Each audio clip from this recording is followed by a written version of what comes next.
अनोखं प्रेम भाग 20. शिवम जेव्हा रात्री घरी आला तेव्हा सुहानी त्याची वाटच पाहत होती. तिने शिवमला चेंज वगैरे करू दिलं आणि लगेच त्याच्यासाठी जेवण वर घेऊन आली आणि त्याची प्लेट तयार केली. कामावरून थकून आल्यावर समोर गरमागरम पालक पनीर दिसल्यावर शिवम खुश झाला. शिवम, मी आपल्या हातांनी तुमच्यासाठी पालक पनीर बनवलं आहे. तुम्ही खाऊन बघा, भाजी कशी झाली आहे, ती उत्साहाने म्हणाली. शिवम बेडवर तिच्यासमोर येऊन बसला. सुहानीने त्याच्याकडे प्लेट दिली. शिवमने एक घास घेतला. पालक पनीर अप्रतिम झाला होता. त्याला माहीत होतं की सुहानीनेही जेवण केलेलं नाहीये. त्याने तिलाही आपल्यासोबत जेवायला बसवलं. दोघांनीही जेवायला सुरुवात केली.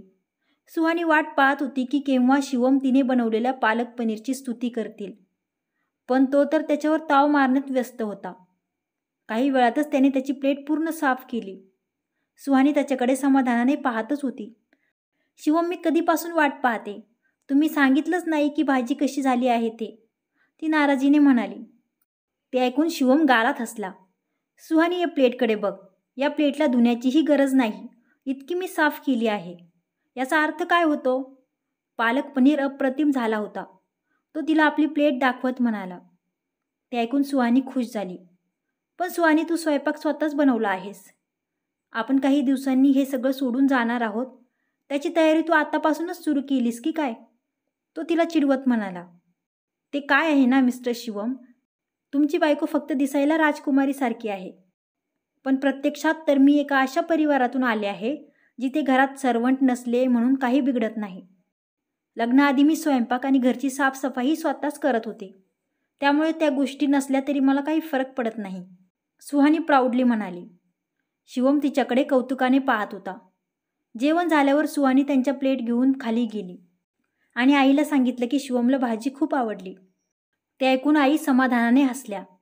त्यांना सुहानीचं खूप कौतुक वाटत होतं की कसं सुहानीने शिवममध्ये चांगला बदल घडून आणला आहे. याआधी शिवम खूप एकटा पडला होता, पण आता त्याची साथ द्यायला सुहानी त्याच्यासोबत होती.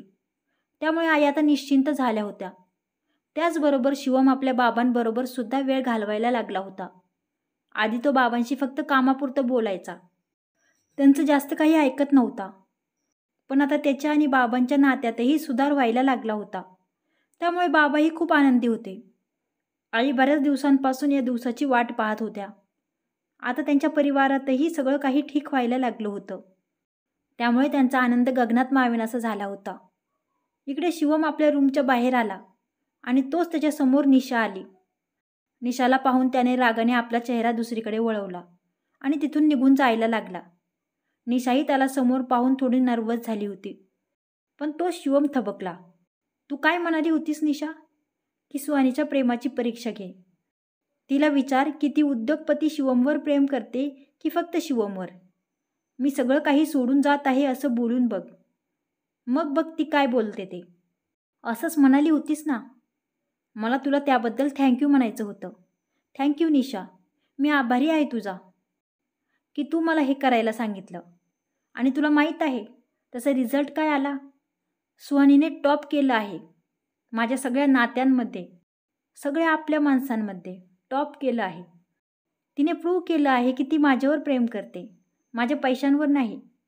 तिला माझी धन दौलत, नाव यांच्याशी काही देणं घेणं नाही आहे आणि ती सगळं काही सोडून माझ्यासोबत येण्यास तयार आहे. चुकीची आहेस तू निशा. आता हे जग जाहीर झालं आहे की शिवमच्या आयुष्यातही प्रेम आहे, खरं निस्वार्थी प्रेम. आणि आता तूही तुझं सामान बांधून या घरातून निघून जा. तो तिच्याकडे रोखून पाहत म्हणाला आणि परत आपल्या रूममध्ये गेला. निशाचा चेहरा उतरला होता. ती काही न बोलता तिथून निघून गेली. सुहानी परत वर आली तेव्हा शिवम बाल्कनीत बसून काहीतरी विचार करत होता. सुहानीने जाऊन त्याच्या खांद्यावर हात ठेवला. शिवमने वळून सुहानीकडे पाहिलं आणि स्माईल केली.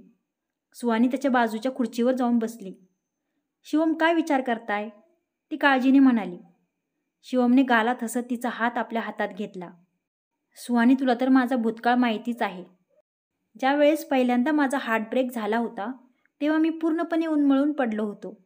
असं वाटत होतं की सगळं काही संपलं आहे. मग मी माझ्या भूतकाळापासून दूर पळायला पाहत होतो.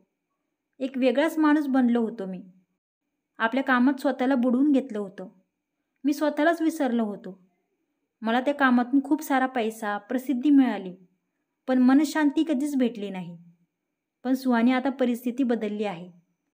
आता मला माहीत आहे की तुला आणि तुझ्या प्रेमाला माझ्यापासून कुणीही दूर करू शकणार नाही. तुझं प्रेम माझ्यासोबत माझ्या शेवटच्या श्वासापर्यंत राहील. तू फक्त माझी आहेस, नेहमी नेहमीसाठी. आणि आता मला काहीही नकोय. तो इमोशनल होऊन म्हणाला. मलाही तुमच्याशिवाय दुसरं काहीही नकोय, सुहानी म्हणाली. पण शिवम, त्या दिवशी जेव्हा मला समजले की तुम्ही माझी परीक्षा घेत होते, ते ऐकून मी काही बोलून दाखवलं नाही. पण मला खरं तर खूप वाईट वाटलं होतं. मी आपलं घर, आपला परिवार सोडून तुमच्यासोबत येण्यासाठी तयार झाले. मुली फक्त म्हणायला परक्या असतात. पण तुमच्या प्रेमासाठी मी खरंच आपल्या आजारी आईपासून दूर व्हायला तयार झाले होते. तुमच्यासाठी मी आपली ओळख, आपले नाते सगळं सोडून देणार होते. तुम्हाला माहीत आहे ना शिवम, मी तुमच्यावर खूप प्रेम करते. त्यामुळे यापुढे कधीही माझ्या प्रेमावर अविश्वास करू नका. मी ते सहन नाही करू शकणार, ती जवळजवळ रडतच म्हणाली. शिवमने आपल्या हाताने तिच्या डोळ्यातलं पाणी पुसलं. I am sorry Suhani. मला ठाऊक आहे की मी फार चुका केल्या आहेत, पण यापुढे असं नाही होणार. यापुढे मी कुणाच्याही बोलण्यावर विश्वास ठेवून आपल्या प्रेमावर संशय घेणार नाही, तो तिच्या डोळ्यांत पाहत म्हणाला. सुहानीने आपले डोळे पुसत त्याच्याकडे पाहून स्माईल केली. शिवमने तिला आपल्या जवळ घेतलं आणि हळुवारपणे तिच्या कपाळावर आपले ओठ टेकवले. शिवम, तुम्हाला माहीत आहे, तुम्ही जवळ नसले तर एक वेगळाच अस्वस्थपणा जाणवत राहतो. पण जेव्हा तुम्ही जवळ असता ना, तर भीती माहीत नाही कुठे पळून जाते, सुहानी मिठी सोडवत म्हणाली. सुहानी, आता मी नेहमी तुला चिकटूनच राहणार आहे. पण सुहानी, मला माहीत नाही तुला सांगायला पाहिजे की नाही. तुझ्या पाठीमागे उंदीर आहे, तो गंभीर आवाजात म्हणाला. उंदीर हा शब्द ऐकून सुहानी घाबरली आणि तिने आपले पाय वर घेत शिवमला घट्ट मिठी मारली. त्यानेही तिला मिठी मारली आणि हसायला लागला. इथे उंदीर तर नाही, पण माझ्या मिठीत माझी साजणी मात्र नक्कीच आहे, तो तिला अजून जवळ ओढत म्हणाला. शिवम, तुम्ही पण ना, किती घाबरले मी. सोडा मला, ती नाराजीने म्हणाली आणि त्याच्या मिठीतून बाहेर पडायला लागली. त्याने परत तिला जवळ ओढलं. मग तीही आपलं डोकं त्याच्या छातीवर ठेवून त्याच्या मिठीत विसावली. शिवम सुहानीला काहीतरी सरप्राईज देण्याचा विचार करत होता, पण सुहानी आसपास असल्याने त्याला त्याची तयारी करण्याची संधीच मिळत नव्हती. तो बेडवर पडल्या पडल्या विचार करत होता. इतक्यात त्याला एक आयडिया सुचली. सुहानी आपल्या जागेवर येऊन झोपल्यावर तो तिच्याकडे वळला.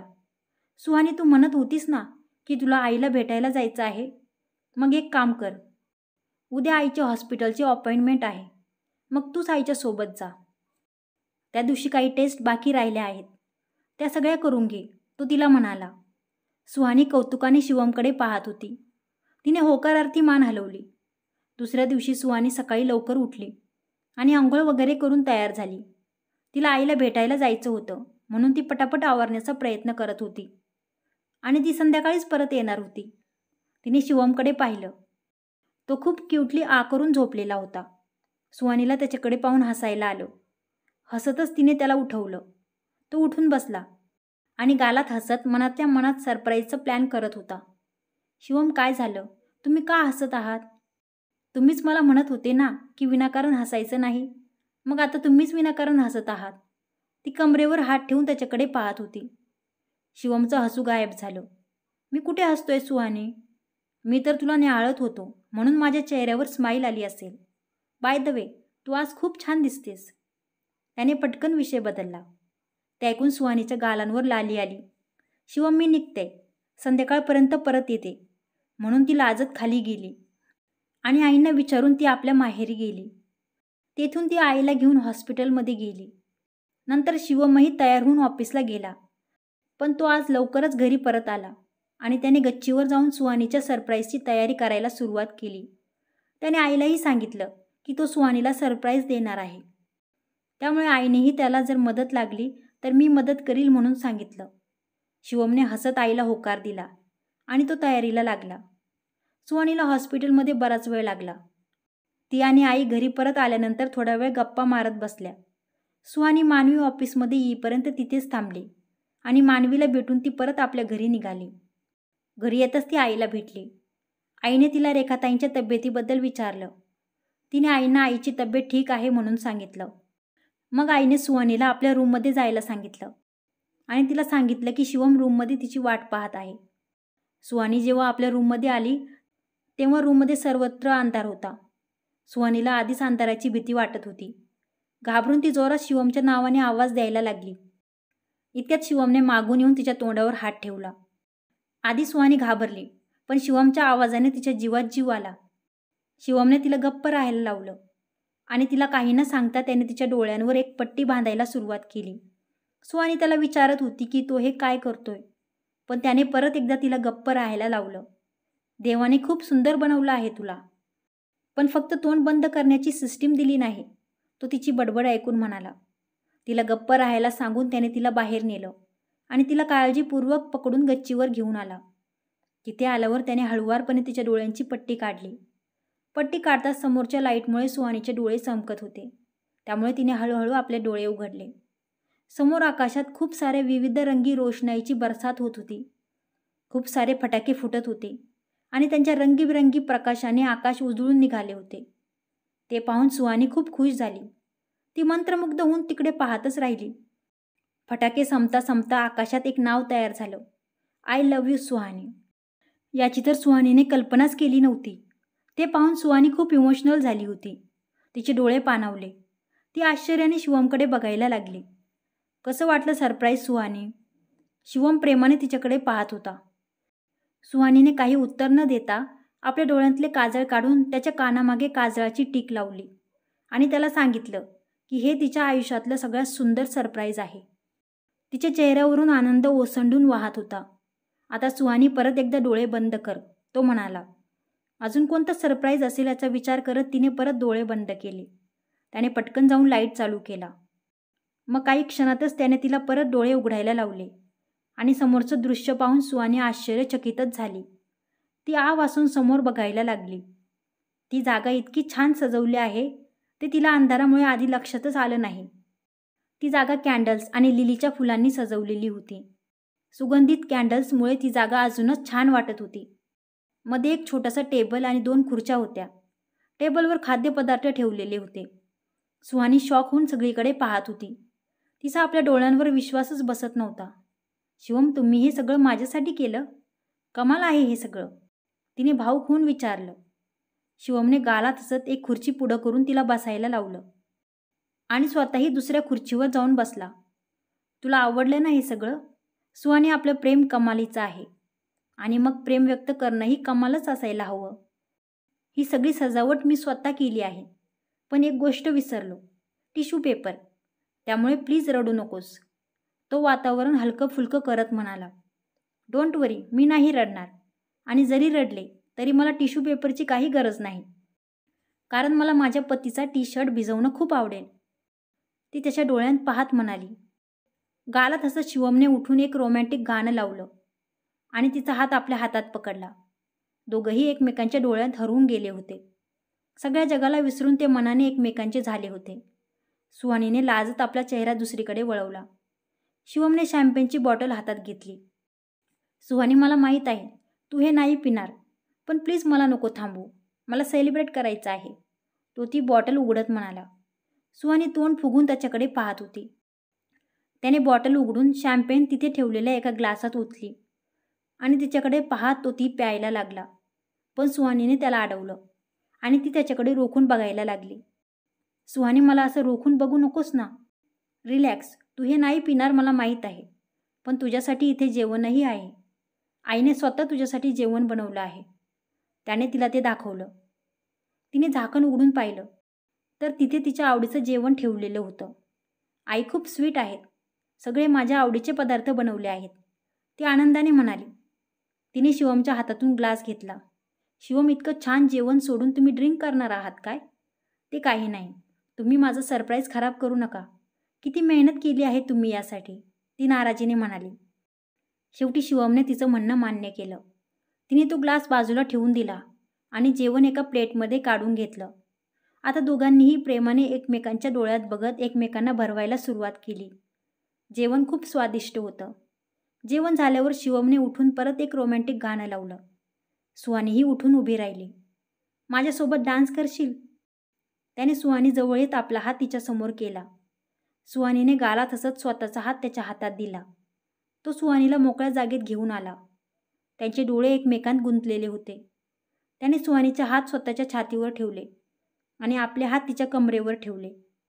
सुहानीने लाजून आपली नजर खाली केली. शिवमची नजर मात्र तिच्या चेहऱ्यावर खिळलेली होती. त्याने हळूच तिच्या चेहऱ्यावर आलेले केस मागे सरकवले. त्याच्या स्पर्शाने ती मोहरून गेली. दोघंही एकमेकांच्या डोळ्यात पाहत होते. शिवमची नजर तिच्या ओठांवर गेली.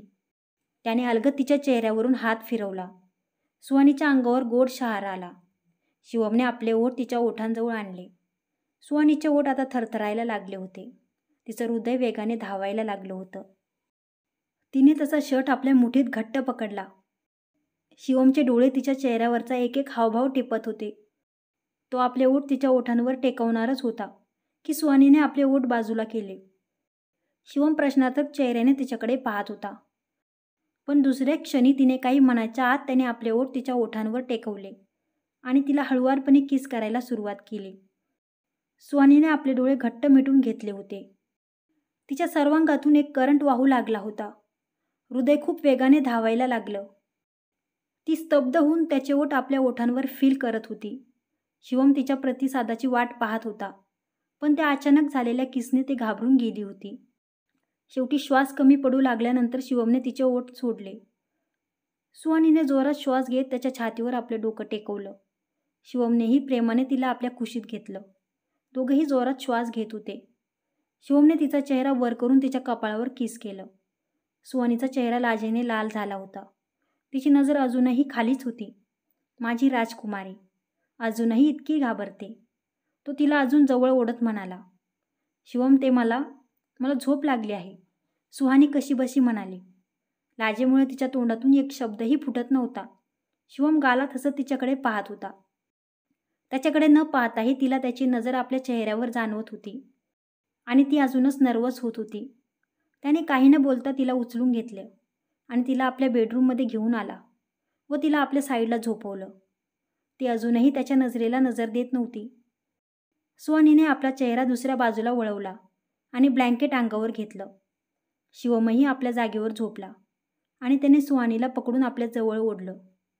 सुहानी परत नर्वस झाली, पण तिने त्याला विरोध केला नाही. त्याने तिला मागून मिठी मारली आणि तिला आपल्या जवळ ओढलं. सुहानी तू माझी आहेस, आय लव्ह यू, तो हळूच तिच्या कानात म्हणाला. ते ऐकून ती गालातच हसत होती. त्याच्या मिठीत तिला कधी झोप लागली ते तिलाही समजलं नाही आणि शिवमही तिला बिलगून झोपी गेला.